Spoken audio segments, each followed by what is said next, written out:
Sir, అమరావతిలో లొల్లి ఆగట్లేదు. మొన్నటిదాకా లడ్డు, తర్వాత మావిగన్, ఇప్పుడు వైఎస్ మరణం. ఈ రాజకీయ ఘర్షణ వల్ల రాష్ట్ర ప్రయోజనాలు కాపాడబడతాయా? నేను చాలాసార్లు చెప్పాను. ఆంధ్రప్రదేశ్ అన్ఫార్చునేట్లీ రెండు పార్టీల మధ్య, ఇద్దరు నాయకుల మధ్య నిట్ట నిలువునా చిలిపేది. పవన్ కళ్యాణ్ భాషలో చెప్పాలంటే కులాల మధ్య. ఇది నేను చెప్తే మళ్ళీ ఆంధ్రప్రదేశ్ అవమానించారంటారు. పవన్ కళ్యాణ్ చెప్పాడు కదా, పక్క రాష్ట్రంలో తెలంగాణలో రాష్ట్ర భావన ఉంటే మన దగ్గర కులం భావన ఉంది అని. సో అందువల్ల ఇద్దరు నాయకులు, రెండు పార్టీలు, రెండు కులాల మధ్య ఆంధ్రప్రదేశ్ నిట్ట నిలువున చిలిపోయింది. ఇంకేమీ ఉండదు అక్కడ. మీరు గమనించండి, ఏ అంశం పైన కూడా పర్సనల్ అటాక్సే. చంద్రబాబు నాయుడు పైన వైసీపీ వాళ్ళు, లోకేష్ చంద్రబాబు నాయుడు పైన, జగన్ పైన టీడీపీ వాళ్ళు. మరి వీళ్ళిద్దరూ ఒకరినొకరు తిట్టుకుంటూ తప్ప ఇంకా ఏమీ ఉండదు. మీరు చూడండి, అది లడ్డు కానీ, అది ఎన్నడో చనిపోయిన వైఎస్ రాజశేఖర రెడ్డి మరణం కానీ, అది రాజధానికి కానీ ప్రజల చుట్టూ ఈ చర్చ జరగనే జరగదు. సో ఇది మంచిదా చెడ్డదా ఏంటి? ఆంధ్రప్రదేశ్ ఇప్పుడు ఆంధ్రప్రదేశ్లో విభజన హామీలు ఉన్నాయి. ఇవి అమలైనయా లేదా అని అధికార పార్టీ మాట్లాడదు, ప్రతిపక్ష పార్టీ అడగదు. అధికార పార్టీ ఎన్డీఏలో భాగం కనుక అడగదంటే అర్థం చేసుకోవచ్చు. ప్రతిపక్ష పార్టీ ఎందుకు అడగదు? ఇప్పుడు ఇదే జగన్మోహన్ రెడ్డి మావిగన్ చర్చ తెచ్చాడు తప్ప, అయ్యా మన ఆంధ్రప్రదేశ్ రాష్ట్ర విభజన చట్టంలో రాష్ట్రానికి కొన్ని హామీలు ఇచ్చారు. పారిశ్రామిక రాయితీలు ఇచ్చారా? వెనక్కబడిన ప్రాంతాల 3 ఉత్తరాంధ్ర, 4 రాయలసీమ జిల్లాలకు బుందేల్ఖండ్ తరహా ప్యాకేజ్ ఇచ్చారా? కడపలో స్టీల్ ప్లాంట్ పూర్తి చేయాలి, చేశారా? మీకు కాకినాడలో పెట్రోకెమికల్ కాంప్లెక్స్ కట్టారా?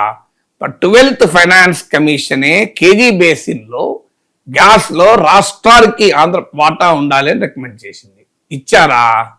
మీకు కేంద్ర సంస్థలు అనేకం వచ్చాయి, కానీ ఇంతవరకు ఏ కేంద్ర సంస్థ అయినా జాతీయ స్థాయి గుర్తింపు వచ్చిందా? మీరు వాటి గురించి చర్చన్నా జరుగుతుందా? వాటికి ఎన్ని నిధులు ఇచ్చారు, ఆ నిధులు ఇవ్వాల్సినంత ఇచ్చారా లేరా? తాడేపల్లిగూడెంలో ఎన్ఐటి, అనంతపురంలో సెంట్రల్ యూనివర్సిటీ, ఐఏఎం, ఐఐటి ఎలా జరిగింది అని ఒక ప్రతిపక్ష నేత లేదా అధికార పక్ష మంత్రులు వెళ్ళి కనీసం ఎంక్వైరీ చేసి మాకు ఇంకో ఇంతే జరిగింది, ఇంకా జరగాలని అడుగుతున్నారు ఎక్కడన్నా? ఏమీ లేదు. పోనీయండి, అమరావతికి 50,000 కోట్లు ఇవ్వండి అని అధికార ముఖ్యమంత్రి అడగడు, ప్రతిపక్ష నేత అడగడు. మీరు గమనించండి, విచిత్రం ఇది. సో మరి మేము అమరావతి కొత్త రాజధాని కట్టుకుంటున్నాం, ఇది గ్రోత్ ఇంజన్ లాగా ఉంటుంది అని. ఇప్పుడు గుజరాత్లో గిఫ్ట్ సిటీ అని ఇచ్చి కంప్లీట్ ట్యాక్స్ కన్సెషన్ ఇచ్చారు. మరి అమరావతిని కూడా గిఫ్ట్ సిటీ ఎందుకు చేయరు? మీరు పోనీ వైజాగ్ను ఫైనాన్స్ ఫిన్టెక్ వ్యాలీ కావాలని చంద్రబాబు లక్ష్యం, దాన్ని ఎందుకు చేయరు? కర్నూలులో డిఫెన్స్ కారిడార్ పెట్టాలన్నది చంద్రబాబు హామీ, అది ఎందుకు పెట్టారు? సో మీకు అమరావతిలో క్వాంటమ్ వ్యాలీ పెడుతున్నారు. నేషనల్ క్వాంటమ్ మిషన్ అమరావతిని కేంద్రం చేయొచ్చు కదా, ఎందుకు చేయరు? అవి తీసుకెళ్ళి ఎందుకు గుజరాత్లో పెడతారు? దీనికి ఆన్సర్ ఉండాలి కదా. సో ఈ ప్రశ్నలు అధికార పార్టీ అడగదు, ప్రతిపక్ష పార్టీ అడగదు. ఇది railway zone, Visakha railway zone అన్యాయంగా దాంట్లో ఆదాయం వచ్చే వాల్టర్ డివిజన్ తీసేసి ఇస్తున్నారు. ఆదాయం లేని రైల్వే జోన్ మిగులుతోంది, అది కూడా ఇంతవరకు ఏమైందో ఎవరికి తెలియదు. ఎందుకు రైల్వే జోన్ గురించి అడగరు? బెంగళూరు, కొచ్చిన్ మెట్రోలకు కేంద్రం విరివిగా ఉదారంగా నిధులు ఇచ్చింది, ఎందుకంటే అక్కడ ఎన్నికలు ఉన్నాయి కనుక. మరి విజయవాడ, విశాఖపట్నంలో మెట్రోకి ఎందుకు నిధులు ఇవ్వరు? ఇవి అడగచ్చు కదా. ఇవి అడిగితే రాష్ట్రం అభివృద్ధి అవుతుంది కదా. ఎంతకాలం ఈ లొల్లి? అమరావతి చట్టం చేసాం, సంబరాలు చేసుకోండి.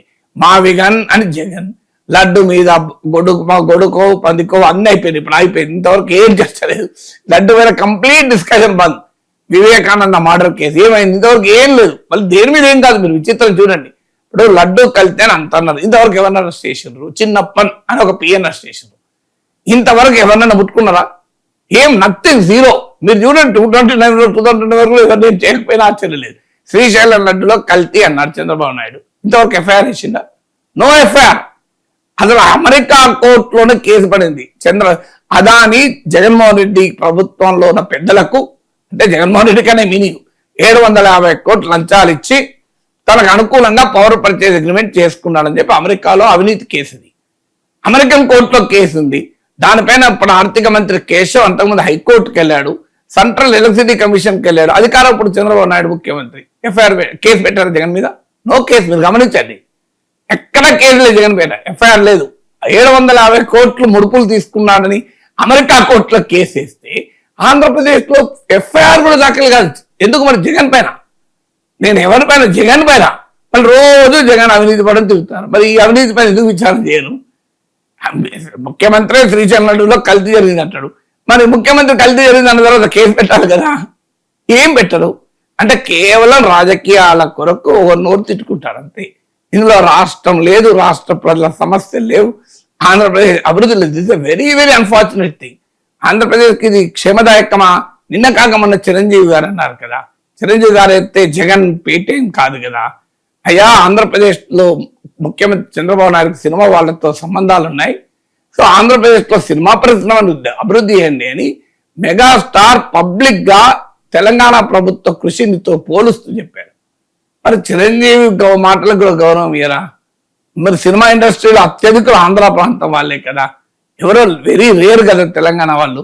మరి ఆంధ్ర ప్రాంతంలో సినిమా ఇండస్ట్రీ డెవలప్ అవుతుంది కదా, ప్రమాణం డెవలప్ చేయొచ్చు కదా, ఎందుకు చేయరు?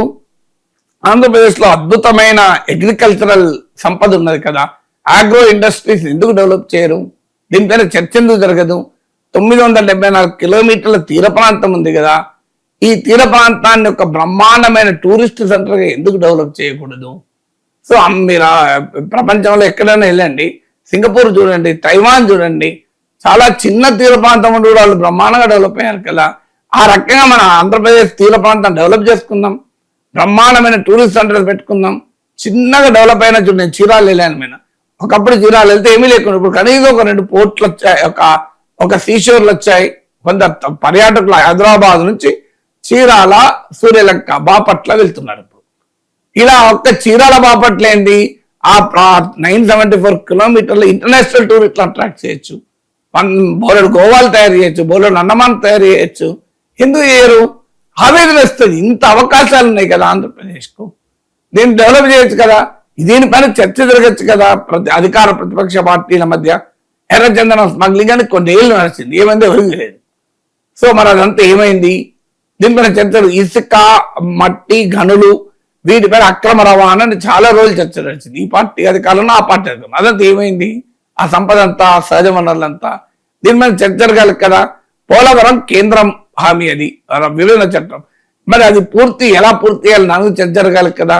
పోలవరమైనా ఏదైనా మళ్ళీ ఎక్కడికి వస్తుంటే చంద్రబాబు, జగన్, టీడీపీ, వైసీపీ, లేదంటే 2 కులాలు, ఇదే పంచాయతీ తప్ప. అన్ఫార్చునేట్లీ సమాజం కూడా అట్లనే చీలిపోయింది, అది బాధేస్తుంది. సమాజం అన్నా కనీసం చైతన్యవంతంగా ఉంటాయి. ఆంధ్రప్రదేశ్ చాలా గొప్ప చైతన్యం ఉన్న రాష్ట్రం. సో అద్భుతమైన ప్రజా చైతన్యం ఉన్న ప్రాంతం అది. సో తెలంగాణ మీకు అన్ని రకాల చైతన్యం, మీకు మామూలుగా సంఘ సంస్కరణోద్యమం కందుకూరు వీరేశలింగం పంతులు లాంటి వాళ్ళు, స్వాతంత్రోద్యమం అల్లూరి సీతారామరాజు లాంటి వాళ్ళు, చీరాల పేరాల సహాయ నిరాకరణోద్యమం, మీకు శ్రీకాకుళం సాయుధ రైతాంగ పోరాటం, చలపల్లి జమీందారీ వ్యతిరేక పోరాటాలు, ఇన్ని అద్భుతమైన పోరాటాల గడ్డ కదా అది.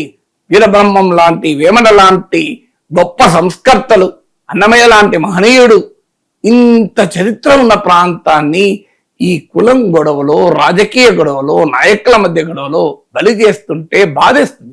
ఇది అడిగితే మీరు తెలంగాణ వాడు వెదుకు, ఆశ్చర్యంగా ఉంది.